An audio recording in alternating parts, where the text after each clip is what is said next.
Welcome to another ASGBI East Midlands Journal Club.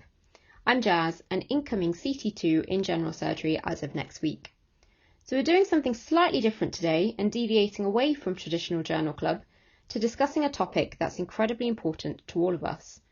We'll be summarising the results of the Kennedy report and facilitating discussion on Twitter. So come and join us at our handle at ASGBI East Mids JC. The Kennedy report is an independent review looking at diversity and inclusion at the RCS of England. It was published on the 18th of March by Baroness Helena Kennedy QC, with clear recommendations for changes to be made of a symbolic nature, institutionalising good practice by being anti-discriminatory and building on underlying strengths. She outlined 16 key recommendations that should be delivered within the next 3 years. So who was the report for? Firstly, it was targeted at the RCS of England themselves to try and change and inspire the college to be more inclusive and more diverse for all our trainees. Secondly, for qualified surgeons, trainees and aspiring surgeons to enable these difficult conversations to be had. Now, the report itself made for difficult reading at times, and I've included some of the quotes later in the presentation. And finally, for healthcare professionals to encourage discussion, just like we're doing today. A point was made to not use the term BAME, which they felt was unhelpful, and it doesn't capture the diversity that they're aiming for, which will make for a good discussion point later. Panel meetings and interviews were conducted, and a lot of direct quotes were anonymised for the report. So why was it commissioned? An invitation was extended from Professor Mortensen, who is of course the current president of RCS England, to Baroness Helena Kennedy QC to conduct an independent review into the college's professional leadership with a focus on diversity and inclusion. This was primarily done to identify any direct or indirect hurdles that may be facing our surgical trainees or future surgical trainees, which could influence their decision to either remain in surgical training or even consider it altogether. A focus was placed on what the college could be doing better to support those that have already faced discrimination, prejudice and bias, to try and improve overall morale and general well-being of all trainees, regardless of their ethnicity, gender or sexual orientation. It was highlighted that diversity really does improve patient outcomes, and as you can see from these quotes, these topics have been at the forefront of surgical training for a long time, but this is the first time that a formalised report has been done. And we really should learn from this difference and try and make change.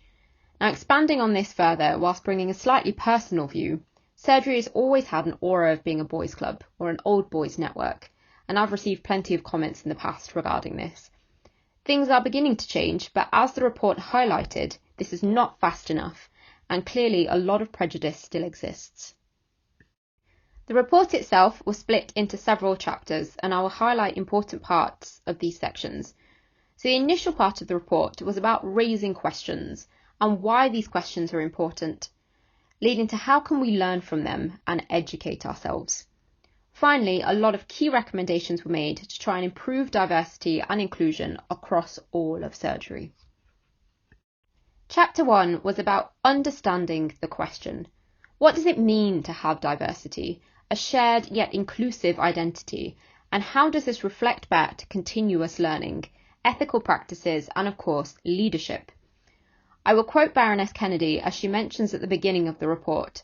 It's always a sign of good leadership when the person at the top takes the reins and looks for ways to address serious problems.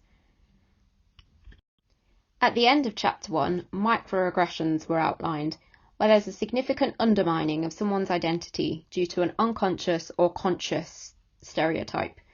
Some direct comments were taken from the report. And taking 10 minutes to scroll through Twitter, it's quite evident that these comments are still being made and are quite ingrained in our surgical culture. Chapter 2 really highlighted some demographic data, specifically the ongoing poor uptake of female trainees into surgery. So some specialties were better, such as paediatrics and plastics, still only being 39%, compared to T&O with numbers of 18% of consultants being female. So 32% of doctors in surgical specialties reported bullying, harassment and being undermined. Now, whilst 32% is still fairly low, there will be a huge majority that don't report these comments or actions, so I do question that this number is significantly higher. Chapter 2 is all about asking the right questions. Again, anecdotally, I've been told I ask too many questions, but without questions, there will never be any change. There is a big shift to using social media now, especially inspiring new upcoming female and ethnically diverse surgeons, with a push away from you can't be who you can't see, because now you can resonate with surgeons from all over the world. Perceptions and our own bias drives behaviour, and now I've heard this comment being made to IMGs and international students before. It all needs to change. Chapter 3 firstly outlined that there was a big focus on ethnic diversity and perceived gender. There weren't many comments made from LGBT+ or disabled trainees or surgeons, which was of concern as people were not talking about their discrimination. The more important question is why, and what can we do to change that? A 3-part framework was suggested as a starting point. Symbolic change is a must. As previously mentioned, perceptions and biases need to be reconstructed. Practices need to be anti-discriminatory and strengths need to be used to make a real difference. Ecosystem culture is another thing that needed to change. Surgery is always said to be a small world. It's not, it's huge. And with social media at the forefront, we can discuss topics with surgeons across the world. Now, as we all know, we need to pass FRCS and MRCS throughout training, and it's deemed that there is more of an importance on this than actually belonging to an institution. And as we've mentioned, digital first, so social media is taking over the world. Individuals should not be targeted. We should be looked at as cohorts in their training of early years, mid-years, and senior levels. And editorial clarity should be done. Chapters 4 to 7 focused on recommendations of change, ranging from early pre-medical school years with career outreach programs, pre-core training with women's perception of the college, including less than full-time training and women's representation. Diversity really does belong at the heart of surgical training. We need to be able to represent our workforce and promote anti-discrimination across every single grade to enable compassion for patients and for each other. As you can see from some of these quotes, there is still an ongoing prejudice against less than full-time training and being a parent in surgery. A lot of trainees didn't feel represented by the college, whether they be female, ethnic minority, LGBT+ or disabled trainees, and there needs to be a clear shift in the college themselves. The first focus was for reforming targets. Change really does come from the top.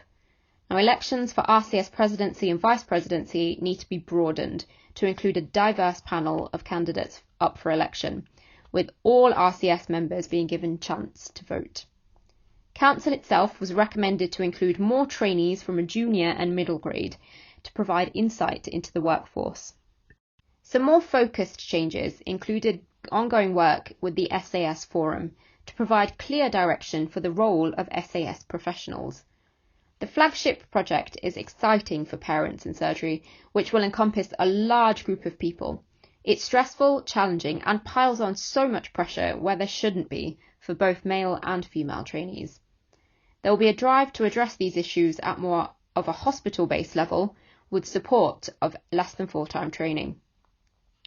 An important thing to do once change has been highlighted is to continue reflection and improvement, with 2 research fellowships with the focus on training for diversity, including the LGBT+ community and disabled surgeons, while supporting smaller organisations that are already addressing these issues with seedling money. This has been a very whistle-stop tour of the report. It is 53 pages long and there's been a lot that I've missed out, so please do read it in full. It can at times make for difficult reading, but hopefully there will finally come a time when it's ingrained into our surgical culture. So thank you very much for listening, and please do continue the discussion on our handle at ASGBI East Mids Journal Club, and if you're on Twitter, please do hashtag us at hashtag ASGBI East Mids JC to give us some of your own experiences and general thoughts on the report, as well as how you think things might change. Thank you.